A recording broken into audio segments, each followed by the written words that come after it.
ಮೇಲೆ health insurance premium, life insurance ಪ್ರೀಮಿಯಂಗೆ GST ಕಟ್ಟೋಗಿಲ್ಲ 0%.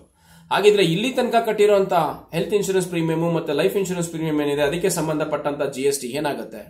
ರಿನ್ಯೂವಲ್ ಅಲ್ಲಿ GST ಕಟ್ಟಬೇಕಾ, ಕಟ್ಟಬಾರ್ದಾ? ರಿನ್ಯೂವಲ್ ಪ್ರೀಮಿಯಂ GST ಇದೆಯಾ ಅಥವಾ 0 ಆಗಿದೆಯಾ ಅಥವಾ ಕಡಿಮೆ GST ನಮಸ್ತೆ, ನನ್ನ ಹೆಸರು Guru. Welcome to my channel G2 LIC Guru for financial freedom.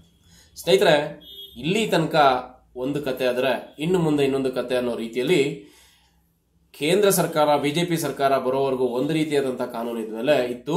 ಕೇಂದ್ರ ಸರ್ಕಾರ ಬಂದ್ಮೇಲೆ ಮತ್ತೊಂದು ರೀತಿ ಕಾನೂನು ತಂತು. ಸೊ ಅದರಿಂದ GST ಹೊರೆ ಅಂತ ಹೇರ್ತಾನೆ ಹೋಗ್ತಿತ್ತು ಎಲ್ಲಾ ಕಡೆ ಕೂಡ. ಎಲ್ಲಿ ನೋಡಿದ್ರು GST ಅಂತ. ಸೊ ನೀವು ತಿಂದ್ರು GST, ತಿಂದೇ ಇದ್ರು GST, ಕೂತ್ಕೊಂಡ್ರು GST, ಕೂರ್ದೇ ಇದ್ರು GST. ಅದಲ್ಲದೆ ನಮ್ಗೇನಪ್ಪಾ ಅಂತಂದ್ರೆ ಹೆಲ್ತ್ ಇನ್ಶೂರೆನ್ಸ್ ಮಾಡಿಸಿದ್ರು GST ಕಟ್ಟಬೇಕು, ಮಾಡಿಸದೇ ಇದ್ರು GST ಕಟ್ಟಬೇಕು. ಲೈಫ್ ಇನ್ಶೂರೆನ್ಸ್ ಇಟ್ಟರು GST ಕಟ್ಟಬೇಕು, ಲೈಫ್ ಇನ್ಶೂರೆನ್ಸ್ ಇಡದೇ ಇದ್ರು GST ಕಟ್ಟಬೇಕು. ಹೀಗಾಗ್ಬಿಟ್ಟಿತ್ತು. ಆದ್ರೆ ಈಗ ಒಂದು ರಿಲೀಫ್ ಅನ್ನ ಕೊಟ್ಟಿದ್ದಾರೆ ನಿರ್ಮಲಾ ಸೀತಾರಾಮನ್ ಅವರು, ನಮ್ಮ ಫೈನಾನ್ಸ್ ಮಿನಿಸ್ಟರ್. ಕೊನೆಗೂ ಕೂಡ ಅರ್ಥ ಆಗಿದೆ ಅಂತ ಅನ್ಸುತ್ತೆ ಸಾಮಾನ್ಯ ಜನರ ಕಷ್ಟ ಏನು ಅಂತ. GST ನ 0 ಮಾಡಿದ್ದಾರೆ. ಹೆಲ್ತ್ ಇನ್ಶೂರೆನ್ಸ್ ಮೇಲೆ ಮತ್ತೆ ಲೈಫ್ ಇನ್ಶೂರೆನ್ಸ್ ಮೇಲೆ ಇದ್ದಂತ GST ಏನಿತ್ತು, 18% GST ಏನಿತ್ತು, ಅದನ್ನ ಡೈರೆಕ್ಟ್ ಆಗಿ 0%ಗೆ ತಂದಿಳಿಸಿದ್ದಾರೆ. ಇದು ಬಹಳ ಖುಷಿ ತರುವಂತ ವಿಷಯ ಸಾಮಾನ್ಯ ಜನಕ್ಕೆ.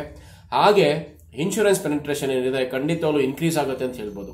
ಒಂದ್ ರೀತಿ ಡೆವಲಪ್ಮೆಂಟ್ ಆಗಿ ಪೆನೆಟ್ರೇಷನ್ ಜಾಸ್ತಿ ಆಗ್ತಿದ್ದಂತ ಟೈಮಲ್ಲಿ GST ನ ತಂದು ಕುಣಿಸ್ಬಿಟ್ಟು ಒಂದ್ ರೀತಿಯಾದಂತ ಸ್ಲೋ ಆಗಿ ಇನ್ಶೂರೆನ್ಸ್ ಬಗ್ಗೆ ಆಸಕ್ತಿನ ಕಳ್ಕೊಳ್ಳೋ ರೀತಿ ಮಾಡತಂತ ಒಂದು ಸಿಸ್ಟಮ್ ಕೇಂದ್ರ ಸರ್ಕಾರ ತಂದಿತ್ತು. ಇದು ಅವ್ರ ತಪ್ಪಲ್ಲ, ಅದಕ್ಕೂ ನಾವು ಕಾರಣ ಇದೀವಿ. ಕಾರಣ ಯಾಕೆ ಅಂತ ಗೊತ್ತಿರಬೇಕು, ರೈಟ್? ಸೊ ಆದ್ರೆ ಈಗ GST ಅನ್ನೋ ಒಂದು ಹೊರೆಯಲ್ಲಿ ಒಂದಷ್ಟು ಫೈನಾನ್ಸ್ ಮಿನಿಸ್ಟರ್ ತಂದುಕೊಟ್ಟಿದ್ದಾರೆ. ಸೊ ನಿನ್ನೆ ನಡೆದಂತ, ಬುಧವಾರ ನಡೆದಂತ 56ನೇ ಕೌನ್ಸಿಲ್ ಏನಿತ್ತು, GST ಕೌನ್ಸಿಲ್ ಏನಿತ್ತು, ಅದರಲ್ಲಿ ನಡೆದಂತ ಮೀಟಿಂಗ್ ಮತ್ತೆ ಡಿಸ್ಕಷನ್ ಅಲ್ಲಿ ಬಹಳ ಕ್ಲಿಯರ್ ಆಗಿ ಮೆನ್ಷನ್ ಮಾಡಿದ್ದಾರೆ. GST ಸ್ಲಾಬ್ಸ್ ಏನಿತ್ತು ಅದನ್ನ ಬಹಳ ಸಿಂಪ್ಲಿಫೈಡ್ ಮಾಡ್ತೀನಿ ಅಂತ. ಸೊ ಸಿಂಪ್ಲಿಫೈಡ್, ಕಾಂಪ್ಲಿಕೇಟ್ ಮಾಡಿ ಸಿಂಪ್ಲಿಫೈ ಮಾಡೋದ್ರಲ್ಲಿ ನಮ್ಮ ಫೈನಾನ್ಷಿಯಲ್ ಮಿನಿಸ್ಟರ್ ಬಹಳ ಫೇಮಸ್ ಅಂತ ಹೇಳ್ಬೋದು. ಸೊ ಸೆಕೆಂಡ್ ರಿಸೈಮ್ ಅಂತ ತಂದ್ರು, ನ್ಯೂ ರಿಸೈಮ್ ಅಂತ ತಂದ್ರು, ಕೊನೆಗೆ ಲಾಸ್ಟ್ ಅಲ್ಲಿ ಇನ್ಕಮ್ ಟ್ಯಾಕ್ಸ್ ರಿಸೈಮ್ ಏನ್ ಮಾಡಿದ್ರು, 12 ಲಕ್ಷ ರೂಪಾಯಿಗೂ 0 ಟ್ಯಾಕ್ಸ್ ಅಂತ ಮಾಡ್ಬಿಟ್ರು. ಬಹಳ ಸಿಂಪ್ಲಿಫೈ ಮಾಡ್ಬಿಟ್ರು. ಸೊ ಈಗ ಅದೇ ರೀತಿ 28%, 30%, 18%, 28% ಅಂತ ಹೇಳ್ತಿದ್ದಂತ GST ಸ್ಲಾಬ್ಸ್ ಏನಿತ್ತು ಅಷ್ಟು GST ಸ್ಲಾಬ್ಸ್ ನ ಬಹಳ ಸಿಂಪ್ಲಿಫೈಡ್ ಮಾಡಿ ಒಂದು ಸ್ಲಾಬ್ಗೆ ತಂದಿಟ್ಟಿದ್ದಾರೆ. ಒಂದು ಸ್ಲಾಬ್ ಅಂದ್ರೆ ಕೇವಲ 4 ಸ್ಲಾಬ್ ಏನಿದೆ, ಆ 4 ಸ್ಲಾಬ್ ನ GST ಸ್ಲಾಬ್ ಅಲ್ಲಿ ಇಟ್ಟಿದ್ದಾರೆ.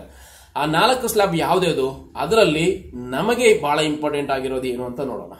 ಸೊ 4 ಸ್ಲಾಬ್ಸ್ ಅಲ್ಲಿ ಬರುವಂತದ್ದು, ಮೊದಲನೇದು 0 ಸ್ಲಾಬ್, ಎರಡನೇದು 5% ಸ್ಲಾಬ್, ಇನ್ನೊಂದು 18% ಸ್ಲಾಬ್, ಇನ್ನೊಂದು 28% ಸ್ಲಾಬ್.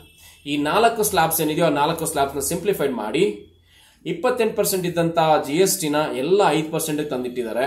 ಕೆಲವೊಂದು ಕಡೆ ಸಿನ್ ಅಥವಾ ಲಕ್ಸುರಿಯಸ್ ಏನಿದೆ ಇದಕ್ಕೆ ಸರ್ವಿಸಸ್ ಇರುವಂತ ಜಾಗದಲ್ಲಿ GST ನ 28% ಏನಿದೆಯೋ ಅದನ್ನ ಹಾಗೆ ಕಂಟಿನ್ಯೂ ಮಾಡ್ತಿದ್ದಾರೆ. ಜೊತೆಗೆ ನಮ್ಮ ಲೈಫ್ ಇನ್ಶೂರೆನ್ಸ್ ಮತ್ತೆ ಹೆಲ್ತ್ ಇನ್ಶೂರೆನ್ಸ್ಗೆ ಸಂಬಂಧಪಟ್ಟಂತ ಪ್ರೀಮಿಯಂ ಏನಿತ್ತು ಆ ಪ್ರೀಮಿಯಂ ಅಲ್ಲಿ ಇದ್ದಂತ GST ನ ಈಗ 0 ಮಾಡಿಟ್ಟಿದ್ದಾರೆ. ಇದು ಸೆಪ್ಟೆಂಬರ್ 22, 2025ರಿಂದ ಕಾರ್ಯರೂಪಕ್ಕೆ ಬರುತ್ತೆ ಅಂತ ಆಲ್ರೆಡಿ ಡಿಸಿಷನ್ ತಗೊಂಡು ಪ್ರಕಟಣೆ ಕೂಡ ಹೊರಡಿಸಿದಾಗಿದೆ.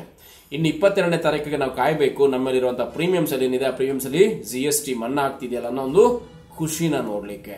ಸೊ ಈಗ ಸ್ನೇಹಿತರೆ, ಇದರಿಂದ ಖಂಡಿತವಾಗ್ಲೂ ಇನ್ಶೂರೆನ್ಸ್ಗೆ ಇದ್ದಂತ ಒಂದು ಕಂಟಕ ಏನಿತ್ತು, ಅವ್ರ ಮೇ ಬಿ ಒಂದು ಇಗ್ನೋರೆನ್ಸ್ ಅಂತ ಏನ್ ಕರಿತಾ ಇದ್ವಿ, ಅದು ಖಂಡಿತವಾಗ್ಲೂ ದೂರ ಆಗುತ್ತೆ.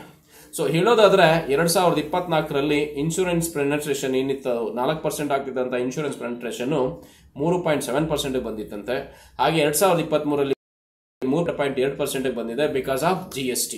ಯಾಕೆ ಅಂತಂದ್ರೆ ಸ್ನೇಹಿತರೆ, ಹಣ ನಾವು ಇನ್ಶೂರೆನ್ಸ್ ಪಾಲಿಸೀಸ್ ಮಾಡ್ತಾ ಇರೋದು ಪ್ರೊಡಕ್ಷನ್ಗಾಗಿ ಮತ್ತೆ ಉಳಿಕೆಗಾಗಿ.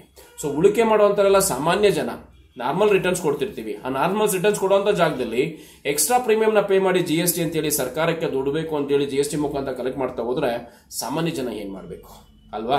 ಸೊ ಇನ್ಶೂರೆನ್ಸ್ ಇರೋದ್ರಿಂದ ಕೇಂದ್ರ ಸರ್ಕಾರಕ್ಕೆ ಇರುವಂತಹ ಸಾಕಷ್ಟು ಹೊರೆ ಕೂಡ ಕಡಿಮೆ ಆಗ್ತಿದೆ. ಸಾಮಾನ್ಯ ಜನ ಹೆಚ್ಚಿಗೆ ಇನ್ಶೂರೆನ್ಸ್ ಇಟ್ಕೊಂಡ್ರೆ ಅದರಿಂದ ಆಗುವಂತ ಆರ್ಥಿಕ ಸಂಕಷ್ಟಕ್ಕೆ ಕೇಂದ್ರ ಸರ್ಕಾರಕ್ಕೆ ಅಷ್ಟು ಹೊರೆ ಬೀಳೋದಿಲ್ಲ. ಸಾಮಾನ್ಯರೇ ತಮ್ಮ ಫೈನಾನ್ಷಿಯಲ್ ಭದ್ರತೆ ಏನ್ ಬೇಕೋ ಅದನ್ನ ಮಾಡ್ಕೊಳ್ಳೋ ಒಂದು ವ್ಯವಸ್ಥೆನ ಇನ್ಶೂರೆನ್ಸ್ ಕಂಪನೀಸ್ ಮಾಡ್ಕೊಡ್ತಿತ್ತು. ಸೊ ಆ ರೀತಿ ಇದ್ದಂತ ಜಾಗದಲ್ಲಿ ಅಫ್ಕೋರ್ಸ್ ಇನ್ಶೂರೆನ್ಸ್ ಕಂಪನೀಸು GST ಕಟ್ತಿದೆ. ಹೇಗೆ ಕೊಡ್ತಾ ಇರೋದು ಸ್ಯಾಲರಿ ಮೇಲೆ ಇರ್ಬೋದು, ಸರ್ವಿಸಸ್ ಇರ್ಬೋದು, ರೆಂಟ್ ಇರ್ಬೋದು, ಪೇ ಮಾಡ್ತಾ ಇರುವಂತಹ ಟ್ರಾನ್ಸಾಕ್ಷನ್ಸ್ ಇರ್ಬೋದು. ಆ ಟ್ರಾನ್ಸಾಕ್ಷನ್ಸ್ ಎಲ್ಲದಕ್ಕೂ ಕೂಡ LIC ಆಫ್ ಇಂಡಿಯಾ ಅಥವಾ ಇನ್ಶೂರೆನ್ಸ್ ಕಂಪನೀಸು GST ನ ಸರ್ಕಾರಕ್ಕೆ ಪೇ ಮಾಡ್ತಿದೆ, ಸಾಲದೆ ಏಜೆನ್ಸಿ ಕೊಡ್ತಾ ಕಮಿಷನ್ ಮೇಲೆ ಕೂಡ GST ಪೇ ಮಾಡ್ತಿದೆ ಅಲ್ವಾ. ಸೊ ಇಷ್ಟೆಲ್ಲ ಪೇಮೆಂಟ್ ಮಾಡ್ತಿದ್ರು ಕೂಡ ಡೈರೆಕ್ಟ್ ಆಗಿ ಪ್ರೀಮಿಯಂ ಮೇಲೆ GST ಕಲೆಕ್ಟ್ ಮಾಡುವಂತ ಒಂದು ವ್ಯವಸ್ಥೆನ ಕೇಂದ್ರ ಸರ್ಕಾರ ಮಾಡ್ತಿತ್ತು. ಅದನ್ನ ಕೊನೆಗೆ ಮನಗೊಂಡು ಸೆಪ್ಟೆಂಬರ್ 22ರಿಂದ 0ಗೆ ತಂದಿಟ್ಟಿದ್ದಾರೆ. ಇದು ಬಹಳ ಅನುಕೂಲ ಆಗುತ್ತೆ. ಇನ್ನು ಮುಂದೆ ಗ್ರಾಹಕರು ಪ್ರೀಮಿಯಂಗೆ ಸಂಬಂಧಪಟ್ಟಾಗೆ ಹೆಲ್ತ್ ಇನ್ಶೂರೆನ್ಸ್ ಪ್ರೀಮಿಯಂ ಅಲ್ಲಿ 18% ಏನು GST ಏನಿತ್ತು ಆ ಪ್ರೀಮಿಯಂನು ವೇವ್ ಮಾಡಿದ್ದಾರೆ. ಸೊ ಹೆಲ್ತ್ ಇನ್ಶೂರೆನ್ಸ್ ಪಾಲಿಸಿ ನೀವು ಯಾವುದೇ ಪಾಲಿಸಿ ತಗೊಳ್ಳಿ, ಇಂಡಿವಿಜುವಲ್ ಪಾಲಿಸೀಸ್ ಅಂದ್ರೆ ಸಾಮಾನ್ಯ ಗ್ರಾಹಕ ತನಗೋಸ್ಕರ ತನ್ನ ಫ್ಯಾಮಿಲಿಗೋಸ್ಕರ ಬೈ ಮಾಡ್ತಿದ್ದಂತ ಇನ್ಶೂರೆನ್ಸ್ ಪಾಲಿಸಿ ಏನಿತ್ತು, ಫ್ಲೋಟರ್ ಪಾಲಿಸೀಸ್ ಆಗ್ಬೋದು ಅಥವಾ ಸೀನಿಯರ್ ಸಿಟಿಜನ್ ಪಾಲಿಸೀಸ್ ಏನಿತ್ತು ಆ ಪಾಲಿಸೀಸ್ ಮೇಲೆ GST ವೇವ್ ಮಾಡಿದ್ದಾರೆ. ಜೊತೆಗೆ ಕಾರ್ಪೊರೇಟ್ ಪಾಲಿಸೀಸ್ ಇದ್ರೆ, ಗ್ರೂಪ್ ಇನ್ಶೂರೆನ್ಸ್ ಪಾಲಿಸೀಸ್ ಇದ್ರೆ ಅದ್ರ ಮೇಲೆ GST ಇರುತ್ತೆ. ಅದು ಹಾಗೆ ಆಸ್ ಇಟ್ ಇಸ್ ಕಂಟಿನ್ಯೂ ಆಗುತ್ತೆ ಅಂತೇಳಿ ನಮ್ಮ ಫೈನಾನ್ಸ್ ಮಿನಿಸ್ಟರ್ ನಿರ್ಮಲಾ ಸೀತಾರಾಮನ್ ಅವರು ಕನ್ಫರ್ಮ್ ಮಾಡಿಟ್ಟಿದ್ದಾಗಿದೆ. ಅದೇ ರೀತಿ ಬರೋದಾದ್ರೆ ಲೈಫ್ ಇನ್ಶೂರೆನ್ಸ್ ಪಾಲಿಸೀಸ್ ಅಂತ ಬಂದ್ರೆ ಇಂಡಿವಿಜುವಲ್ ಪಾಲಿಸೀಸ್ ಏನ್ ಬೈ ಮಾಡ್ತಾರೆ ಅವ್ರಿಗೆ ಇನ್ನು ಮೇಲೆ GST ಇರೋದಿಲ್ಲ ಅಂತ ಕನ್ಫರ್ಮ್ ಮಾಡಿದಾಗಿದೆ. ಸೊ 18% ಕಟ್ತಿದಂತ GST ನ 0ಗೆ ತಂದಿರುವಂತದ್ದು ಬಹಳ ಖುಷಿ ಕೊಡುವಂತ ವಿಷಯನೇ. ನಮ್ಮ ಫೈನಾನ್ಸ್ ಮಿನಿಸ್ಟರ್ಗೆ ಅಥವಾ ಹೆಮ್ಮೆ ಪಡುವಂತ ವಿಚಾರ ಅಂತಾನೆ ಹೇಳ್ಬೋದು. ಸೊ ಈ ವಿಷಯಕ್ಕೆ ಬಂದಾಗ ಟರ್ಮ್ ಇನ್ಶೂರೆನ್ಸ್ ಲೈಫ್ ಆಗ್ಬೋದು, ರೆಗ್ಯುಲರ್ ಎಂಡೋಮೆಂಟ್ ಪಾಲಿಸೀಸ್ ಆಗ್ಬೋದು, ಯುಲಿಪ್ ಪಾಲಿಸೀಸ್ ಆಗ್ಬೋದು, ಹಾಗೆ ಪೆನ್ಷನ್ ಪಾಲಿಸೀಸ್ ಆಗ್ಬೋದು, ಈ ಎಲ್ಲಾ ಪಾಲಿಸೀಸ್ ಮೇಲೆ ಇದ್ದಂತ GST ಏನಿತ್ತು ಆ GST ನ 18% ಇಂದ 0%ಗೆ ತಂದು ಕೊಟ್ಟಿದ್ದಾರೆ. ಸೆಪ್ಟೆಂಬರ್ 22ರಿಂದ ಇದು ಆಕ್ಟಿವ್ ಆಗುತ್ತೆ ಅಂತ ಆಲ್ರೆಡಿ ಹೇಳಿದಾಗಿದೆ. ಸೊ ಈ ನಿರ್ಧಾರದಿಂದ ಖಂಡಿತವಾಗ್ಲೂ ಹೆಚ್ಚಿನ ಜನ ಮತ್ತೆ ಇನ್ಶೂರೆನ್ಸ್ ಕಡೆ ಗಮನ ಹರಿಸ್ತಾರೆ, ಹೆಚ್ಚಿನ ಇನ್ಶೂರೆನ್ಸ್ ಸೇವಿಂಗ್ಸ್ ಗೆ ಸ್ಟಾರ್ಟ್ ಮಾಡ್ತಾರೆ ಅಂತ ಹೇಳೋದ್ರಲ್ಲಿ ಯಾವುದೇ ರೀತಿಯಾದಂತ ಅನುಮಾನ ಇಲ್ಲ ಅಂತ ತಿಳ್ಕೊಬಹುದು.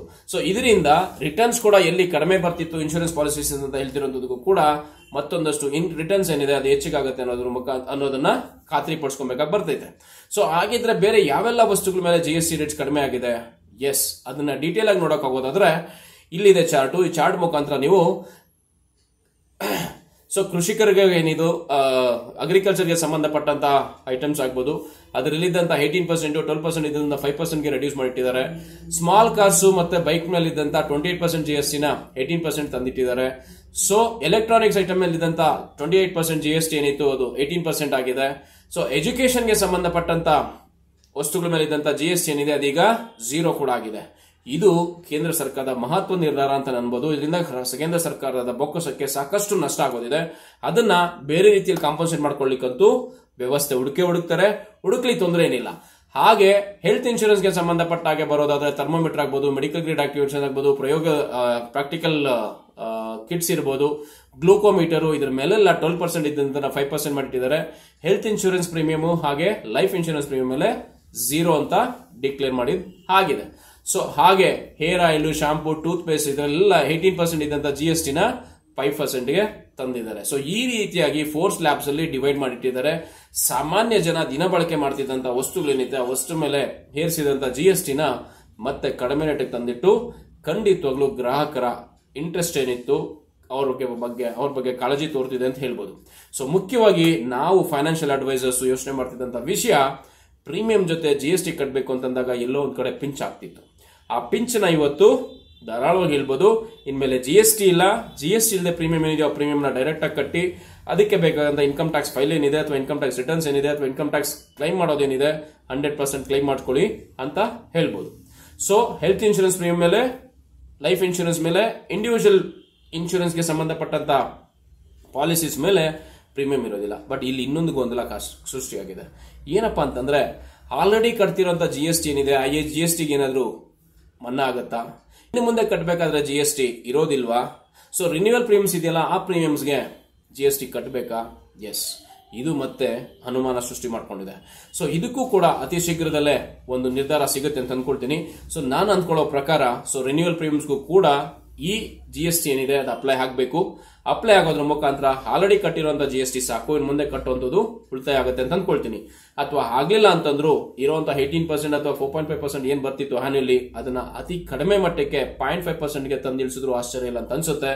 ಆ ಮುಖಾಂತರ ನೋಡೋದಾದ್ರೆ GST ನ ಪೂರ್ಣವಾಗಿ ಇಗ್ನೋರ್ ಮಾಡೋದು ಬಹಳ ಬೆಸ್ಟ್ ಅಂತ ಅನ್ಸುತ್ತೆ.